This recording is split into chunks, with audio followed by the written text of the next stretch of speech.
স্নানযাত্রার দিন স্নানের পরে জগন্নাথ দেবকে কেন গজবেশ বা হস্তিরূপ ধারণ করেন তা জানেন কি?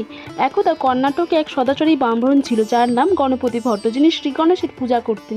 তিনি জাগতিক সব কিছুর মধ্যে শ্রী গণেশকেই খুঁজে পেতেন। গণেশজি ছাড়া অন্য কোনো মন্দিরে যেতেন না এবং অন্য দেবেরও দর্শনও করতেন না।